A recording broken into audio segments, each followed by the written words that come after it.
Karibu katika kipindi kizuri cha Nuru ya Maisha. Somo ambalo liko hewani lina kichwa kinachosema usiingie katika ndoa kwa sababu ya kupenda. Utalia. Utalia. Ni somo zuri sana. Ni mimi Mwalimu Peter nakukaribisha hapa Nuru ya Maisha.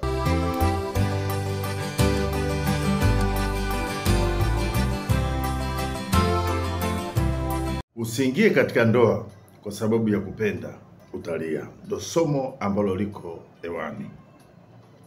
Kuna jambo ambalo watu wengi hawalijui, hasa vijana ambao wanataka kuingia kwenye ndoa au wale ambao tayari wameshaingia kwenye ndoa. Kuna jambo hawajalifahamu. Ndoa sio tu muunganiko wa hisia, bali ndoa ni muunganiko wa kusudi. Kila mmoja ana kusudi lake. Upendo unaweza kukuvutia uingie katika ndoa, lakini upendo pekee hautoshi kuifanya safari ya ndoa yako kuhimili misukosuko ya safari ya ndoa. Ukweli ni kwamba kusudi ndilo linalokuweka imara ndani ya safari ya ndoa. Watu wengi wameingia kwenye ndoa kwa sababu walihisi wanapendana sana. Lakini baada ya ndoa, moto wa hisia ukipungua, wakabaki wakijiuliza, niliolewa kwa nini? Au nilimwoa huyu kwa nini? Kuna kitu gani special ambacho kilinisukuma niolewe au nioe mtu huyu? Hiyo ni baada ya misukosuko katika safari ya ndoa. Upendo huwa unatikiswa na unatikisika. Kwa hiyo upendo peke yake hauwezi kuwa sababu ya msingi ya wewe kuingia kwenye ndoa. Itakupelekea kilio kisichokuwa cha kawaida. Usisahau siku zote kwenye maisha yako, katika utaratibu wa Mungu, kusudi ndilo linalokuambia uowe mwanamke wa namna gani au uolewe na mwanaume wa namna gani. Ni kusudi. Kwenye kile kitabu cha Mithali 24 mstari wa 3 na wa 4, Biblia inatuambia hivi: kwa hekima nyumba hujengwa, kwa ufahamu huimarishwa, na kwa maarifa vyumba vyake hujaa vitu vya thamani na vizuri. Hiyo ni hekima ya Mungu.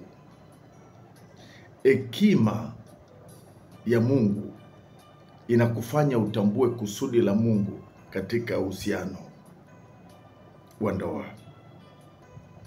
Kusudi ndio dira. Kusudi ndilo linalofanya mnaelewana, mnakubaliana, hata wakati mnapotofautiana.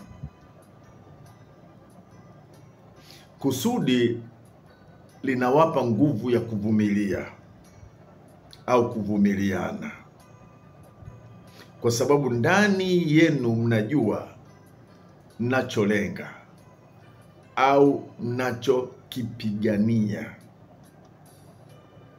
Kusudi ndio linalofanya muwe pamoja.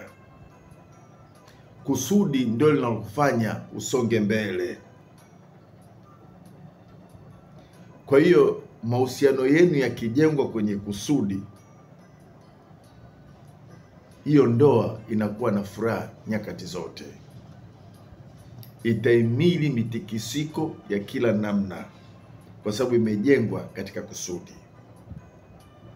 Kikosa kusudi, kila mmoja atataka mwenzi wake awe kama anavyotaka yeye, kitu ambacho hakiwezekani. Wewe huna uwezo wa kumbadilisha mtu, huna huo uwezo, ila kusudi linaweza kumbadilisha mtu. Na hapo ndipo ndoa inakuwa mzigo badala ya kuwa baraka. kusudi linapokosekana. Utaanza kuona ndoa ni mzigo. Ukishaona mzigo, ujue tatizo ni kusudi. Kuna nguvu ya ajabu katika watu wawili wanaotembea katika kusudi moja. Kusudi moja. Kusudi ndio liwaunganishe. Kusudi hujenga uvumilivu. Kusudi hufanya upendo wenu uwe wa kipekee, si wa hisia, bali wa dhamira na ya utume. Utakuwa unampenda sana, na kinachokufanya umpende ni lile kusudi. Kusudi. Kwa hiyo kwenye maisha yako usiunganishwe na upendo, uunganishwe na kusudi. Ukiunganishwa na kusudi, upendo unakuwa wenye dhamira ambao unautokana na ule utumishi uliowekwa katika hilo kusudi. Upendo unaweza kuanzisha ndoa, lakini kusudi ndilo linaloimarisha ndoa. Kwa hiyo kabla hujaoa au kuolewa, muulize Mungu, kusudi lako ni nini kupitia uhusiano huu? Usiingie kwa sababu ya upendo pekee. Ingia kwa sababu ya kusudi la Mungu. Kwa sababu ndoa yenye kusudi ni uwanja wa utukufu wa Mungu. Lakini ndoa isiyo na kusudi ni uwanja wa vita visivyoisha. Mungu akupe hekima ya kuona mbali kuliko hisia zako. Mungu akuonyeshe kusudi lake, ili upendo wako uwe na msingi thabiti wa maono ya milele. Bila shaka kuna jambo ambalo umejifunza kwa wewe ambaye unataka kuingia kwenye ndoa na wewe ambao uko tayari kwenye ndoa. Kusudi ndilo linalojenga na kuimarisha ndoa. Upendo peke yake hautoshi. Kwa hiyo tafuta kusudi kabla hujaingia, na kama uliingia kwa msingi wa kupenda, tafuta kusudi. Kusudi ndio litakaloweka pamoja na kuimarisha hayo mahusiano. Mungu akubariki sana. Mungu akupe hekima ya kuona kusudi lake kwenye hayo mahusiano, ili msingi wa safari yenu ya mahusiano ujengwe katika kusudi. Maana Mungu analiangalia neno lake apate kulitimiza. Mungu akubariki sana na Mungu akutunze. Amen.